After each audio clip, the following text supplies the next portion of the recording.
지난주에 매일 성경으로 큐티를 하다가 한 단어가 마음에 깊이 이렇게 다가오는 것을 느꼈습니다.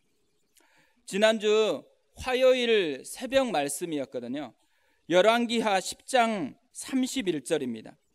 그러나 예후가 전심으로 이스라엘 하나님 여호와의 율법을 지켜 행하지 아니하며 여로보암이 이스라엘에게 범하게 한 그 죄에서 떠나지 아니하였더라. 이 말씀을 읽는데요, 이 전심으로라는 단어를 보는데 마음이 먹먹해지는 것입니다. 그래서 제가 성경에서 전심으로라는 단어가 어느 정도 나왔는지 검색을 좀 해봤습니다. 개역 개정 성경에 보면 23번 나와 있더라고요. 그래서 하나하나 쭉 살펴보면서 두 가지를 깨달았습니다. 첫 번째로 뭐냐면 전심으로 하나님을 사랑하는 사람들이 있더라고요. 또 반면에 전심으로는 사랑하지 않는 사람들이 있어요. 그러니까 부분적으로만 하나님을 따르는 사람들이 있었습니다. 전심으로 따랐던 사람들, 다윗이 있습니다. 다윗이 전심으로 하나님을 따랐습니다. 특별히 열왕기상 14장 8절에 보면 하나님께서 그것을 인정을 해 주셨습니다. 너는 내 종 다윗이 내 명령을 지켜 전심으로 나를 따르며 나 보기에 정직한 일만 행하였음과 같지 아니하고, 하나님이 보시기에 다윗이 전심으로 자기를 사랑하고 따랐다라고 이야기하고 있죠. 히스기야도 전심으로 하나님을 따르고 있다고 이야기합니다. 특별히 히스기야는 자기 죽음 앞에서 하나님 앞에 기도하면서 자신이 그것을 고백을 하고 있습니다. 열왕기하 20장 3절인데요. 여호와여 구하오니 내가 진실과 전심으로 주 앞에 행하며 주께서 보시기에 선하게 행한 것을 기억하옵소서 하고 히스기야가 심히 통곡하더라. 한 사람이 병들어 가지고 힘들 때 하나님 앞에 자기가 전심으로 주님을 사랑했다고 그렇게 고백하면서 기도할 수 있는 이 당당함을 가지고 있다라는 게 얼마나 큰 축복이겠어요. 근데 히스기야는 지금 하나님 앞에서 진실과 전심으로 주 앞에서 사랑하면서 행하였다라고, 그래서 나를 좀 불쌍히 여겨달라고, 나를 좀 고쳐달라고 그렇게 기도하고 있습니다.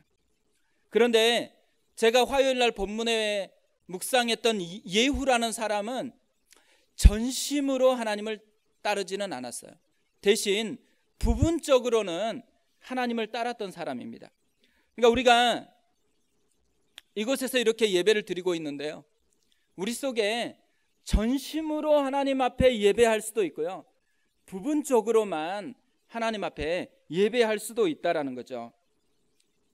또 하나 발견한 것은 하나님은 전심으로를 노골적으로 좋아한다라는 거예요. 역대하 16장 9절 말씀인데요. 여호와의 눈은 온 땅을 두루 감찰하사 전심으로 자기에게 향하는 자들을 위하여 능력을 베푸시나니, 하나님께서 온 땅을 샅샅이 뒤지고 있어요. 샅샅이 뒤지면서 한 사람을 찾아요. 전심으로 자기에게 향하는 사람. 왜 찾아요? 그 사람에게 능력을 보여주려고. 하나님의 능력을 누리는 비결이 어디에 있을까요? 전심으로 하나님을 찾는 때 하나님께서 그 사람 가운데 능력을 베풀어 주신다고 약속하고 있다라는 거죠. 이 말씀을 그날 묵상하면서 제 마음속에 제가 진짜 그런 사람이 되고 싶은 거예요. 그러니까 전심으로 하나님을 사랑하는 사람이 되고 싶은 거예요. 전심으로 주님을 따르는 사람이 되고 싶은 거예요. 그래서 주님이 약속하신 이 약속의 말씀, 그 능력, 그 임재를 진짜 내 것으로 맛보고 싶은 그런 충동이 일어나더라고요.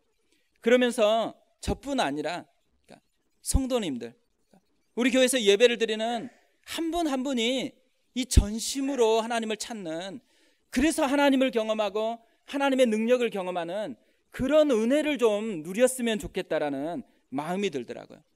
그러니까 사실 목회를 하면서요, 야망 때문에 목회를 할 수도 있는 것 같아요. 뭔가를 많이 얻고 누리고 그리고 업적을 자랑할 수도 있는 것 같아요. 그런데 그거보다 훨씬 본질적이고 중요한 것, 주님을 진짜 사랑하는가, 주님을 전심으로 예배할 수 있는가, 그것이 훨씬 더 기쁨이고 큰 은혜라는 것을 그날 깨닫게 되었습니다. 그러면서 제가 정말 좋아하는 찬양 중에 하나가 생각났습니다. 그래서 훈련할 때마다 이 찬양은 되게 많이 반복했던 찬양이거든요. 온 마음 다해, 이런 제목의 찬양입니다. 주님과 함께하는 이 고요한 시간, 주님의 보좌 앞에 내 마음을 쏟네. 웬만하면 귀를 힘들게 하지 않기 위해서 그냥 읽어드리려고 했거든요. 평상시 계속 읽었으니까. 근데 이 찬양은 좀 부르고 싶었습니다. 모든 것 아시는 주님께 감출 것 없네, 내 마음과 정성 다해 주 바라나이다. 2절에 보면 나 염려하잖아도 내 쓸 것 아시니 나 오직 주의 얼굴 구하게 하소서.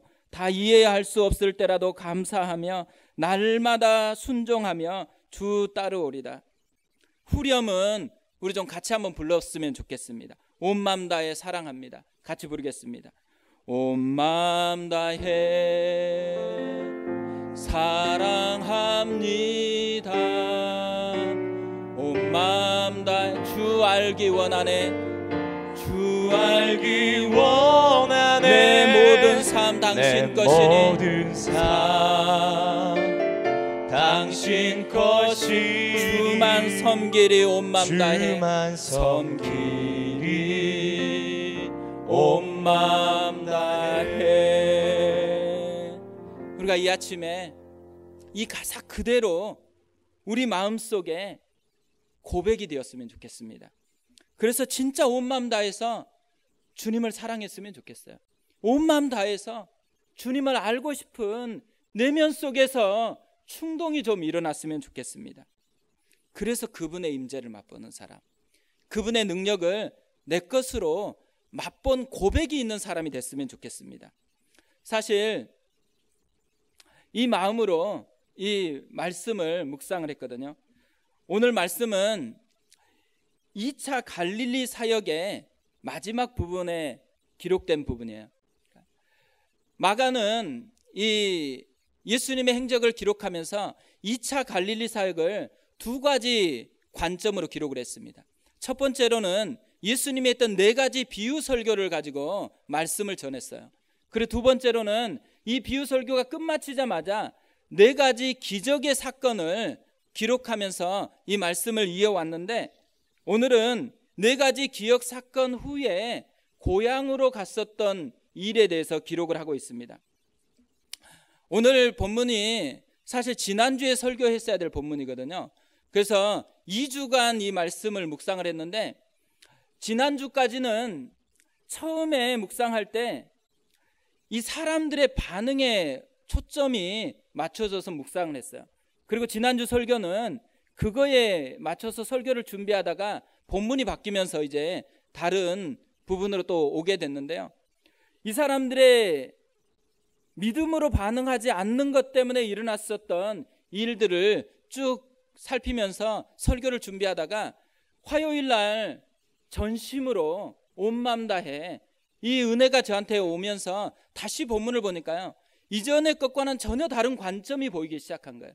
이전에는 그냥 고향 사람들이 주로 보였는데 다시 보니까 예수님의 모습이 보이기 시작한 거예요. 예수님의 사역하는 것, 예수님의 모습 하나하나가 저의 마음에 깊이 다가오더라고요. 그래서 그분을 더 닮고 싶은 부분들이 발견이 됐습니다. 진짜 예수님의 모습과 같은 그 모습이 나에게도 있었으면 좋겠다. 근데 제가 2가지 닮고 싶은 것을 발견했어요. 그래서 오늘은 그것을 좀 나누었으면 좋겠는데요. 첫 번째로 닮고 싶은 영성이 뭐냐면 습관의 영성입니다. 습관이 중요하다는 거 다 알고 있잖아요. 그래서 제가 습관에 대한 명언이 어떤 것들이 있는지 알아보려고 이렇게 검색을 했어요. 그게 진짜 많더라고요. 많은데 많은 것들이 대부분 다 굉장히 주옥 같은 그런 명언들이었습니다. 간디가 이런 말을 했습니다. 내 믿음이 내 생각이 된다. 내 생각은 내 말이 된다. 내 말은 내 행동이 된다. 내 행동은 내 습관이 된다. 내 습관은 내 가치가 된다. 내 가치는 내 운명이 된다. 이것을 압축해가지고요, 마가렛 대처 영국 수상이 습관을 조심하라, 운명이 된다, 이렇게 얘기를 했습니다. 또 한 사람, 빌 게이츠는 다 아시죠? 빌 게이츠가 자신의 성공 비결을 이야기하면서 습관에 대해서 이런 말을 했더라고요. 사실 전 다른 사람의 좋은 습관을 내 것으로 만들어요. 빌 게이츠가 그렇게 성장하고 성공할 수 있었던 비결이 뭐냐면 남의 좋은 것을 자기 것으로 만드는 능력이 있었기 때문에 자기가 성공할 수 있었다라는 거죠. 그래서 오늘은 우리가 그런 지혜가 좀 우리 속에 있었으면 좋겠다는 생각이 듭니다. 오늘 본문을 보면요, 예수님에게 습관이 있다라는 것을 발견해요. 1, 2절인데요. 예수께서 거기를 떠나서 고향으로 가시니 제자들도 따르니라. 안식일이 되어 회당에서 가르치시니 많은 사람이 듣고 놀라 이르되 이 사람이 어디서 이런 것을 얻었느냐? 이 사람이 받은 지혜와 그 손으로 이루어지는 이런 능력이 어찌 됨이냐? 오늘 본문을 보면 예수님께서 이동을 했고 회당에서 가르쳤고 또 치유했다라는 것을 그냥 자연스럽게 기록을 하고 있어요. 그런데요, 마가가 이렇게 자연스럽게 기록한 것 같지만 사실 이 이야기들은 반복되고 있는 이야기예요. 마가복음 1장에서 예수님이 사역하시면서 첫 번째로 회당에서 가르치셨어요. 그리고 치료하셨어요. 또 이동을 하셨어요. 또 가는 곳마다 회당에서 가르치셨고 치유하는 사역들을 계속해서 진행을 하셨습니다. 무슨 말이냐면 예수님의 사역 습관이었다라는 거죠. 예수님은 이동하면서 사역하는 습관이 있었어요. 예수님은 회당에서 가르치시는 습관이 있었어요. 많은 사람들이 당시에 회당에서 하나님의 음성을 듣기를 원했어요. 그래서 가장 마음이 열려있고 집중된 곳에서 예수님은 하나님의 나라의 복음을 전하고자 했어요. 그래서 습관적으로 회당에 들어가서 말씀을 전하셨습니다. 또 말씀을 전하실 때 그곳에서 설교 끝마치고 바로 가시지 않았어요. 그곳에 있는 환자들, 연약한 사람들, 한 사람 한 사람을 치료하고 고치는 사역을 계속해서 진행을 하셨습니다. 이것이 예수님의 습관이었어요. 이 습관을 마태가 살펴보면서 예수님의 습관을 정리를 했습니다. 마태복음 4장 23절에서 예수께서 온 갈릴리에 두루 다니사 저희 회당에서 가르치시며 천국 복음을 전파하시며 백성 중에 모든 병과 모든 약한 것을 고치시니, 예수님의 사역 습관을 마태가 정리한 것이 두루 다니시고 회당에서 가르치셨고 천국 복음을 전파하셨고 고치셨다고 그렇게 정리를 했습니다. 그리고 이것을 4장에서 얘기했다가 다시 9장에서도 또 얘기를 해요. 습관적이라는 거죠. 예수님의 사역에 독특한 습관이 있었다라는 거죠. 예수님께는 이런 사역에 대한 습관만 있었던 것이 아니에요. 마가복음에 보면 예수님의 또 하나의 습관을 소개합니다. 마가복음 1장 35절인데요. 새벽 오히려 미명에 예수께서 일어나 나가 한적한 곳으로 가사 거기서 기도하시더니, 기도하는 습관이 있었습니다. 하나님과 깊이 기도를 통해서 교제하고 싶은 습관이 있었어요. 예수님은 하나님과 친밀하게 사귀고 싶은 그 마음이 있었던 것이죠. 마가복음을 보면요, 자연스럽게 기록된 것 같지만 마가가 이 마가복음을 읽는 청중을 배려해서 예수님의 습관에 대해서 이야기를 하고 있는 것이죠. 신앙생활에서 습관이 중요하기 때문에 그렇습니다. 왜 습관이 중요할까요? 제가 왜 습관이 중요할까 이걸 다시 생각해 보니까요, 습관이 중요한 것에는 효과적인 면도 있지만 뿌리의 면에 중요한 이유가 있더라고요. 습관의 뿌리가 뭘까요?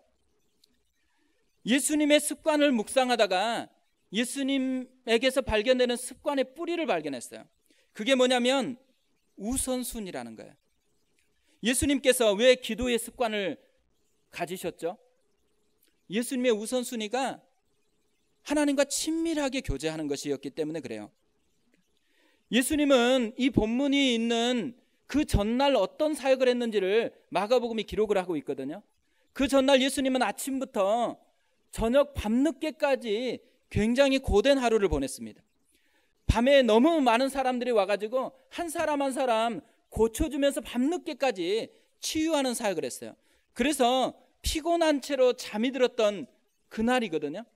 근데 새벽 오히려 미명에 예수님께서 깨어나셨어요. 피곤함보다 더 중요한 것이 있기 때문에, 피곤한 것보다 하나님과 사귀는 것이 훨씬 중요하다라고 느꼈기 때문에, 그리고 그것에 우선순위를 두었기 때문에 예수님께서 새벽 오히려 미명에 깨어나셨다라는 거죠. 예수님이 이렇게 이동하고 또 회당에서 가르치고 치유하는 습관을 가진 이유가 어디에 있겠어요? 그것도 우선순위 때문에 그래요. 예수님의 우선순위가 어디에 있는 거죠? 한 사람 한 사람 하나님 나라를 경험하지 못해가지고 깨어져 있고 상해 있고 병들어 있는 그 사람들을 보면서요, 예수님은 하나님의 나라를 선물하고 싶었던 거예요. 한 사람 한 사람에게 진짜 하나님의 나라를 누릴 때 일어날 풍성함을 선물해주고 싶은 우선순위가 있었기 때문에 어떤 일이 있어도 습관적으로 가서 가르치고 치유하고 선포하는 그런 사역을 할 수 있었다라는 거죠. 이렇게 예수님의 우선순위는요, 하나님과 교제하는 것, 또 한 영혼에게 하나님 나라를 선물하는 것, 이 우선순위가 있었기 때문에 예수님에게는 그런 습관이 형성될 수 있었다라는 거죠. 사실요, 우리가 습관이 중요하다는 건 다 알거든요.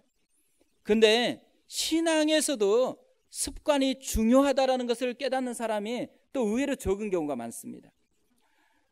이 습관의 중요성을 인식한 교회가 있더라고요. 세들백 교회라는 되게 큰 교회가 미국에 있습니다. 근데 이 교회를 평가하는 한 분이 조사하고 나서 이 세들백 교회가 건강하게 성장할 수 있었던 한 가지 요인을 뭘로 잡았냐면, 이 교회가 습관의 중요성을 깨달았기 때문이라 그래요. 그리고 그 습관을 들이는 것을 교회의 체계로 삼고 교회의 가장 중요한 포커스로 삼았기 때문이라고 그렇게 진단을 했습니다. 이 세들백 교회가 사용하는 강의록에 보면요, 이렇게 쓰여져 있어요. 그리스도 같은 성품을 갖고 싶다면 그리스도의 습관들을 받아들여 몸에 배도록 하십시오. 우리는 습관 덩어리입니다. 우리 목표는 여러분이 나쁜 습관을 버리고 그리스도를 닮아가는 데 필요한 좋은 습관을 받아들이도록 돕는 것입니다. 그래서 실제로 이 세들백 교회에서 성도가 되려면요, 조건이 있어요. 그러니까 반드시 서약해야 되는 3가지가 있어요. 거기 보면 영적 성숙을 위한 언약 카드라는 게 있어가지고 그것을 서약해야지만 그 교회 성도가 될 수 있어요. 3가지가 뭐냐면, 매일 묵상과 기도를 위한 조용한 시간을 갖는다. 수입의 10%를 11조로 헌금한다. 작은 구역에 구역원으로 참여한다. 사실 2번째는 조금 부담스러울 수 있지만 첫 번째와 3번째에 있는 것은 진짜 성장에 있어서 중요한 엑기스 같은 것이거든요. 이 교회가 왜 이렇게 습관의 중요성을 강조했을까요?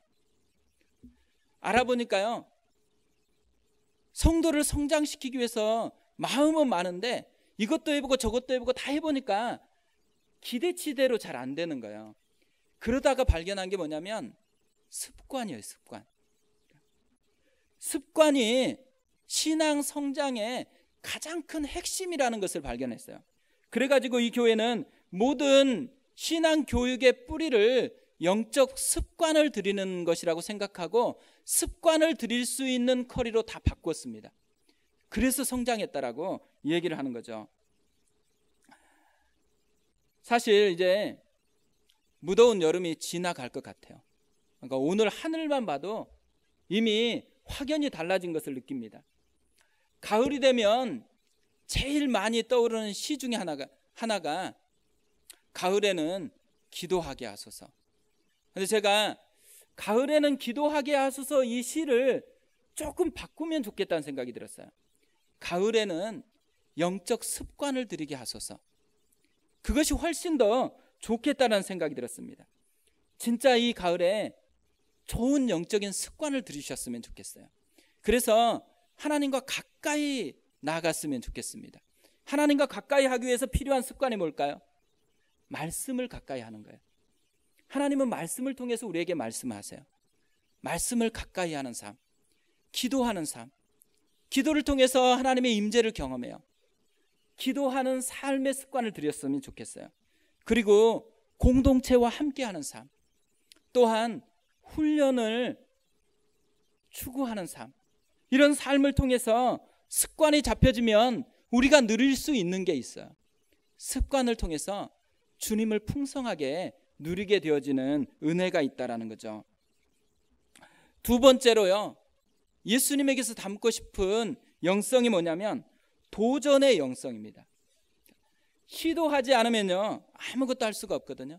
지금 우리가 누리는 모든 것, 그거는 전부 다 도전의 결과물이에요. 오늘 말씀을 묵상하면서요, 제가 발견한 예수님이 가진 도전 정신이 있습니다. 예수님이 어디에다가 도전 정신을 나타내고 있을까요? 오늘 본문을 보니까요, 고향으로 가는 것 그 자체가 예수님의 도전이에요.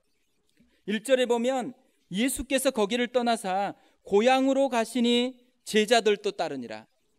이 본문만 보면 되게 목가적이고 되게 행복할 것 같아요.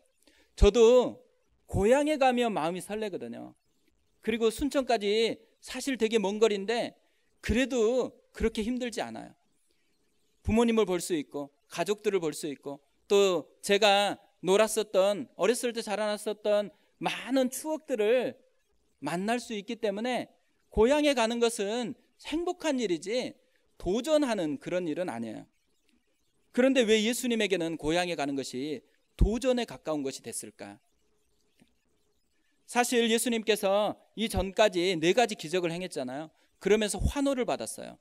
그런데 고향으로 가는 길은 금이 환향의 길이 아니었어요. 예수님이 고향에 갔을 때 좋은 반응을 기대하고 가는 것이 아닙니다. 그걸 어떻게 할 수 있냐면 2가지만 살펴봐도 알 수 있어요.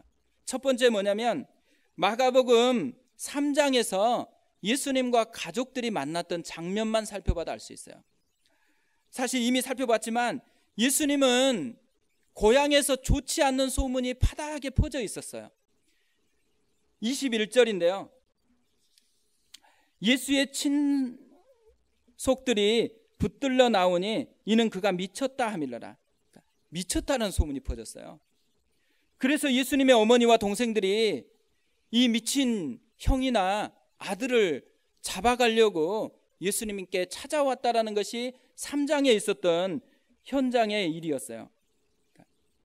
소문이 파다하기 때문에 지금 가는 것이 갑자기 소문이 돌변한 것은 아니잖아요. 그렇기 때문에 불편함이 있는 그 모습으로 예수님께서 가고 있는 거예요. 또 하나, 예수님이 말씀하고 있는 속담만 살펴봐도 그것을 알 수가 있습니다. 4절인데요.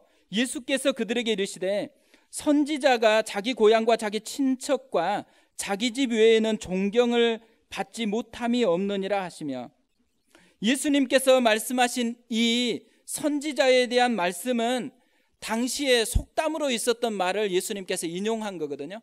속담이라는 것은 뭘 의미해요? 보편적으로 수용되는 것을 의미하는 거잖아요. 그러니까 당시에 선지자들은 고향에서는 그렇게 인정받지 못했다라는 것이죠. 제가 사실 목회를 하니까 또 저희 가정이 거의 예수를 안 믿으니까 저한테 많은 친구들이 고향에 가서 개척해라 그랬어요. 그럼 네가 그렇게 기도하는 것처럼 다 예수 믿지 않겠냐. 그리고 너네는 식구가 많으니까 금방 가서 믿으면 금방 부흥한다. 저희는 식구가 많거든요. 그리고 또 저희 아버님이 거기에서는 그래도 조금 알려지신 분이에요. 그러니까 저희 아버지가 예수를 믿었다 그러면 많은 사람들이 예수님에 대해서 다시 생각할 수밖에 없는 그런 구조가 있는 거거든요. 그래서 저한테 많이 권했어요. 그때마다 제가 뭐라 얘기해요? 예수님의 이 말씀을 다시 인용하는 거죠. 선지자들은 가서 좋은 결과 못 얻는다. 내가 가서 아무리 용을 써도 그렇게 결과물이 좋지 않을 가능성이 더 많다. 그래서 제가 그렇게 구원해도 가지를 못했어요. 사실 우리 속에서도요, 어렸을 때 추억이 있거나 이런 것으로 가면 좋은 인정받기가 쉽지 않는 일이거든요. 근데 예수님께서 지금 고향에 가서 안식일에 가르치고 손으로 치유하는 일을 하셨습니다. 그때 사람들이 좋은 반응이 있을 거라고 생각했을까요? 그러면 그렇지 않으면 좋지 않는 반응이 있을 거라고 생각했을까요? 예수님은 어느 정도 예상을 하고 있었어요. 좋지 않는 반응이 올 거라는 것을 거의 확신하고 있었던 것이죠. 그런데 놀라운 것은 가신 거예요. 도전한 거죠. 알고 있는데도 불구하고 도전을 했다라는 것입니다. 무엇을 향해 도전했을까요? 영혼을 향해 도전한 거예요. 그곳에 복음을 들어야 될 영혼이 있는 거예요. 그곳에 예수님이 필요한 한 영혼이 있는 거예요. 그래서 예수님께서 그곳을 향해서 도전을 한 것이죠. 사실 이 본문을 보면서요, 예수님이 이 본문에서 가졌던 마음, 감정이 뭐였을까 생각해 보면요, 간절함. 오늘 이 본문에서 예수님이 설교할 때 듣고 있는 청중이 다 누구예요? 어렸을 때부터 같이 알았던 사람들, 자기의 친척들, 또 오래도록 30년 동안 같이 지내면서 알았었던 그 수많은 사람들이, 이름도 알고 있고 이 사람들이 다 지금 앞에 앉아 있거든요. 우리가 남에게 복음을 전하는 것도 애통함이 있지만 가족에게 전하거나 아는 사람에게 다가갈 때는 얼마나 마음이 간절해져요. 예수님의 마음속에 이들을 향한 간절한 마음으로 다가갔어요. 간절한 사랑으로 손을 내밀었는데 돌아온 결과가 뭐예요? 3절을 보세요. 이 사람이 마리아의 아들 목수가 아니냐, 야고보와 요셉과 유다와 시몬의 형제가 아니냐, 그 누이들이 우리와 함께 여기 있지 아니하냐 하고 예수를 배척한지라. 예수를 배척한지라. 배척하다라는 것은요, 굉장히 강력한 표현이에요. 그런데 그 강력한 표현을 지금 이곳에서 하고 있습니다. 왜 배척을 했을까요? 그렇게 친했던 사람들인데. 고정관념 때문이죠. 이들은 예수님을 너무 많이 알고 있었던 것이에요. 어쩌면요, 이들이 예수님의 제자들보다 예수님을 훨씬 더 많이 알고 있었던 사람들이에요. 그래서 예수님의 제자들은 알지도 못하는 가계들을 쫙 깨고서 지금 형제가 누군지 엄마가 누군지, 그리고 누나들, 누이들까지, 누나는 아니죠, 누이들까지 이렇게 쫙 얘기를 하고 있어요. 그리고 예수님의 전직이 뭐였는지, 사실 예수님의 제자들은 예수님의 전직이 뭐였는지 관심이 없어요. 그런데 이 사람들은 지금 예수님의 전직이 목수였다라고 얘기해요. 그리고 표현되진 않았지만 뭣도 알고 있어요. 예수님이 어렸을 때 어떻게 행동했는지, 어떤 모습으로 자라났는지, 그걸 다 알고 있는 거예요. 아는 것이 많으면 더 받아들이기 쉬울 것 같잖아요. 근데 아는 것이 지금 훨씬 많은데 왜 복음을 받아들이는데 방해거리가 됐을까요? 마치 예수님이 어렸을 때는 굉장히 장난꾸러기였어요. 그 망나니처럼 막 장난치고 뭐 깨트리고 막 호박에 뭐 이렇게 망치질하고 그러면서 자라나가지고 다 마음에 상처가 많아. 근데 갑자기 얘가 돌변했다 그러니까 얘가 또 언제 돌변할지 모르니까 가까이 가서 얘를 들어도 의심한다. 그런 건 아니잖아요, 그죠? 예수님이 그런 어린 생활을 했던 게 아니에요. 그럼에도 불구하고요, 이들이 지금 많은 예수님에 대한 이야기를 알고 있음에도 불구하고 그것이 방해거리가 됐어요. 제가 분명히요, 아는 것이 많으면 수용성이 넓어지는 게 있어요. 그래서 하나님을 더 많이 알려고 그러잖아요. 그런데 왜 아는 것이 많은데도 불구하고 아는 것이 작동을 엉뚱한 방향으로 할까? 이걸 가지고 묵상하다가 깨달은 게 있어요. 그러니까 고정관념 자체가 문제가 아니에요. 고정관념은 어떤 지식의 체계를 가지고 있다는 거잖아요.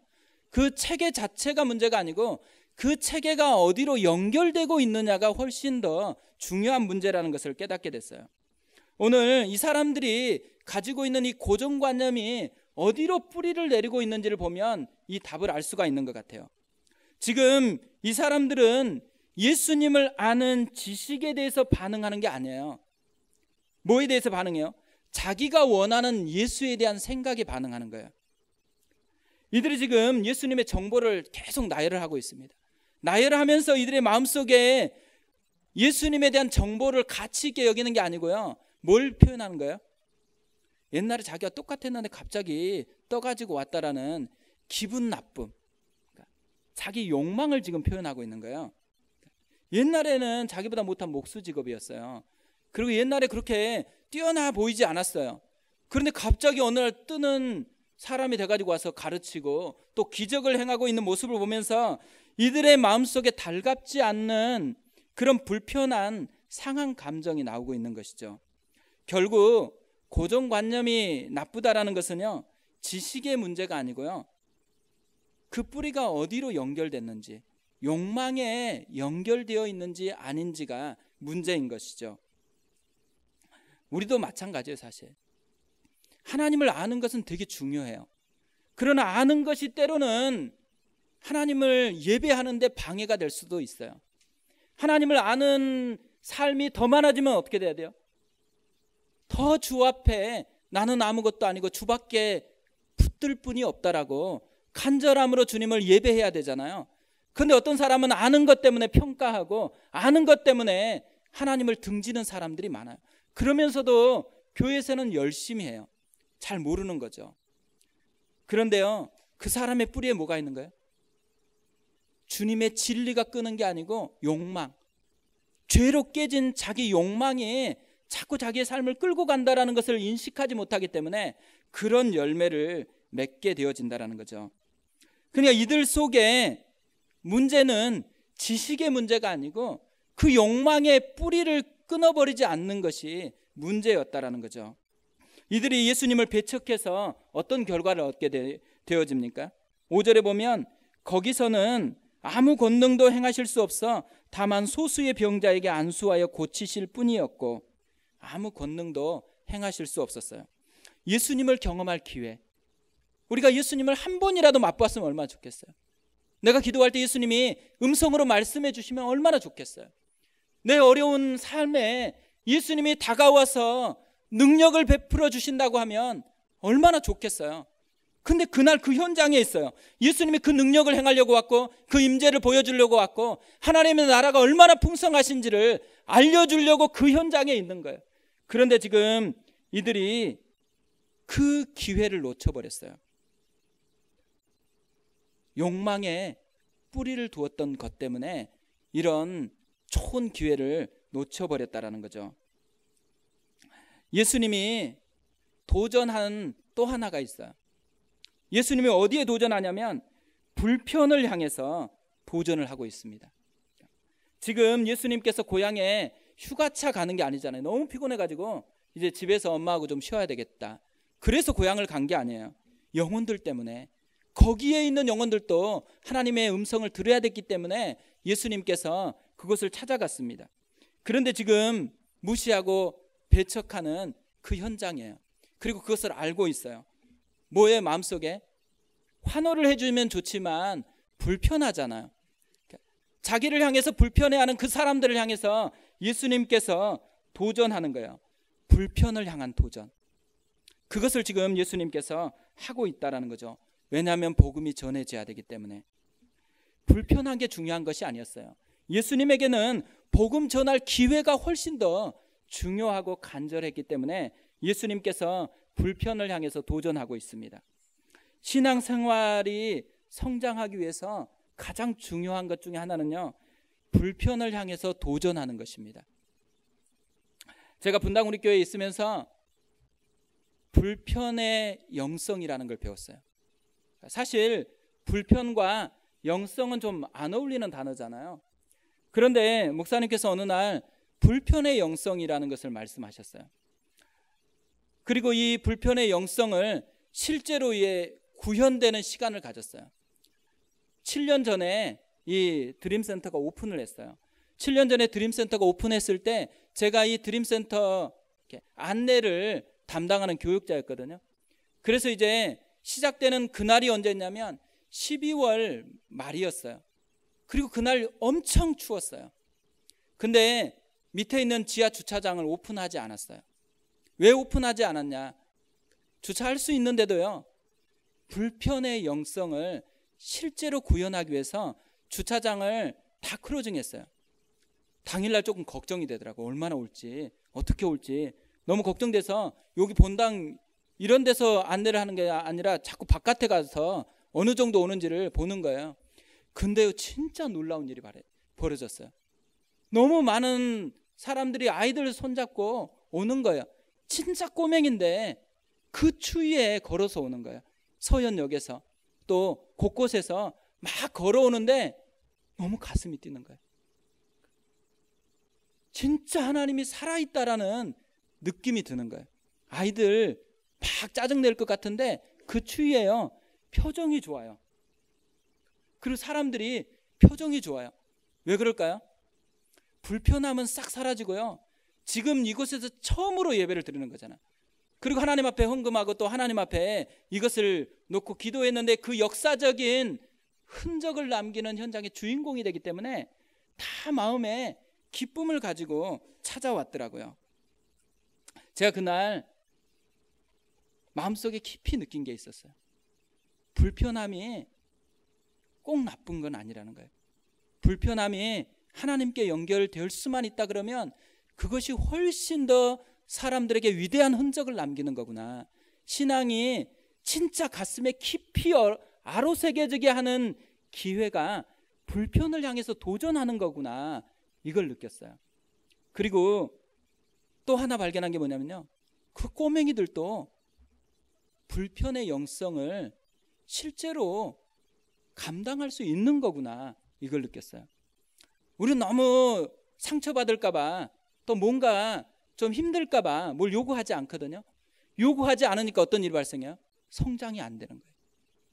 요구를 했으면 버거워도 그 버거움에 도전하는 것을 통해서 성장하고 성숙했을 거예요. 저는 지금 우리 교회가 이 불편을 향해서 도전해야 되는 그런 시점에 놓여 있다라고 확신을 합니다. 교회는요, 호텔이나 백화점이 아니에요. 교회 와서 무슨 좋은 서비스 받으려고 교회 오는 거 아니에요. 예수님께서 우리를 구원했을 때 구원한 것은 십자가의 길을 걸었기 때문에 우리가 하나님의 자녀가 된 거예요.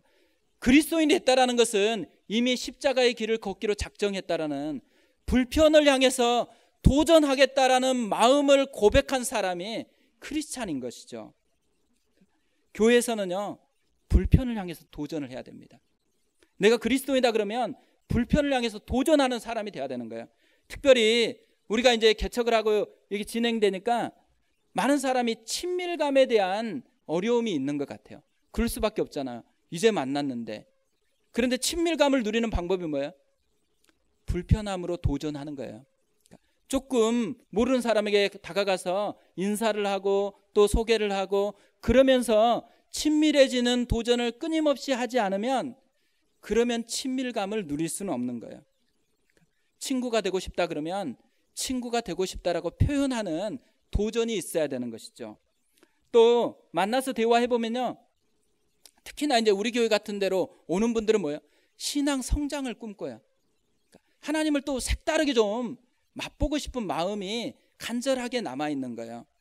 그러니까 성장을 원하죠. 그래서 대화해보면 진짜 마음 깊은 곳에 하나님을 좀 더 만나고 싶어요. 하나님을 좀 더 경험하고 싶어요. 그리고 주님을 좀 더 사랑함으로 노래하고 싶어요. 그런 마음들이 다 있더라고요. 그런데요, 마음만 있어요. 도전을 안 해요. 그러니까 어떻게 돼요? 그 상태로 그대로 남아있는 거예요. 마음 먹었으면 도전을 해야 되는 거예요. 성장하고 싶으면 어떻게 돼요? 말씀을 읽어야죠. 성장하고 싶으면 기도를 해야죠. 성장하고 싶으면 공동체에 참여를 해야죠. 성장하고 싶으면 어떻게 돼요? 훈련을 받아야죠. 훈련을 받아야지만 성장하는 거예요. 사실 신방하다가 발견한 되게 쉬운 게 있어요. 10년이나 20년 교회 생활한 사람보다요, 1년 훈련 받은 사람이 훨씬 빨리 신앙이 성장해요. 그리고요, 어제도 등록하다가 들은 말이지만 공동체에 속하지 않으면 조금 편한 것 같아요. 근데 침체가 와요. 공동체에 속해야지만 더 성장할 수 있는 발판을 만들어 간다라는 거죠. 우리는 아이들이 잘 세워지는 꿈을 가집니다. 그래서 교회에서 아이들이 정말 하나님의 은혜를 받고 잘 자라났으면 좋겠다라는 마음을 다 갖는 것 같아요. 그래서 아이들을 데리고 오죠. 근데요, 아이들이 그렇게 잘 자라나려면 뭐가 필요해요? 교사로 도전하는 사람이 없으면 그렇게 할 수가 없는 거예요. 그러니까 제가 우리 교회에 있는 분들이 나이가 많다 이런 생각을 가졌나 봐요. 그래서 마음속에서 조금 젊은 분들이 올 때까지 기다려야지 이렇게 생각했는데 제가 회개하기로 했어요. 그거 아무 상관이 없더라고요. 그러니까 나이와 상관없이요, 뭐가 필요해요? 영혼을 향한 마음. 영혼을 향한 사랑하는 마음이 있으면 그것이 아이들에게 하나님을 경험하게 하는 것인데, 제가 굉장히 사꾼 같은 그런 모습이 있더라고요. 어떡하겠어요? 하나님 앞에 회개하고 다시 돌이켜야 된다고 생각하는데 교사가 필요해요. 아이들이 성장하고 싶은 그 모습을 보고 싶으면 교사로 도전하는 그런 게 필요하다라는 거죠. 청년부가 잘 세팅되기를 원하거든요. 그래서 이제 청년부에 새로운 간사님을 두게 될 것 같아요. 근데 그걸 통해서 잘 세워져야 되는데 간사가 있다고 잘 세워지는 게 아니에요. 청년들이 도전을 해야 돼요. 자기가 하고 싶어 해야 되고 또 서로를 사랑하는 문화를 만들어가는 도전을 하지 않고서는 세워지는 것은 없는 거예요. 그러면 뭐를 누려요? 도전하지 않으면 도전하지 않는 결과물, 피곤함을 누려요. 피곤치 않으면 도전하는 것들이 있어야 된다는 거죠. 저희 교회 타이틀이요, 하나님의 꿈을 꾸는 사람들이에요. 하나님의 꿈을 꾸는 사람들이 되기 위해서 교회 이름도 하늘꿈 교회로 이렇게 지었습니다. 하나님의 꿈을 이루는 지름길이 뭐겠어요? 하나님이 기뻐하는 꿈에 도전하는 거예요. 그러니까 하나님의 꿈을 꾸는 교회가 됐다라는 것은 도전하는 교회가 됐다라는 거예요. 제가 미리미리 말해야 되겠다는 생각을 했어요. 혹시라도 내가 변질될까 봐서 말해야 되겠다는 생각을 갖는데요, 뭘 말해야 되겠다 생각하냐면 안주하지 않아야 되겠다라는 거예요. 끊임없이 도전해야 되겠다라는 거예요. 도전은 어디로 해야 돼요?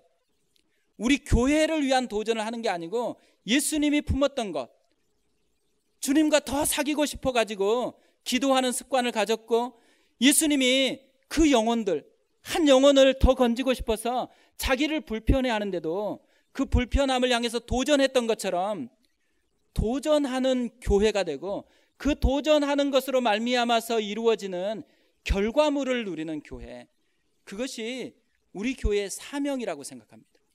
그 사명을 위해서 멈추지 않고 달려가는 인생이 되는 은혜가 있었으면 좋겠습니다. 결론을 맺겠는데요, 전심으로 온 마음을 다해서 하나님을 사랑했으면 좋겠어요. 진짜 주님을 더 알고 싶어하는 마음이 우리 심령 속에서 깊이 일어났으면 좋겠어요. 그래서 주님을 더 닮는 사람, 두 가지를 닮았으면 좋겠습니다. 하나, 습관의 영성. 그 습관의 영성 뿌리에 뭐가 있어요? 우선순위. 진짜 주님을 최우선으로 두는 삶이 됐으면 좋겠어요. 두 번째, 도전의 영성. 불편함을 향해 도전했으면 좋겠어요. 그리고 영혼을 향해 도전했으면 좋겠어요. 그래서 전심으로 자기에게 향하는 그 사람에게 주님이 약속하신 것, 능력을 베푸시나니 그 은혜를 누리는 한 주간 되셨으면 좋겠습니다.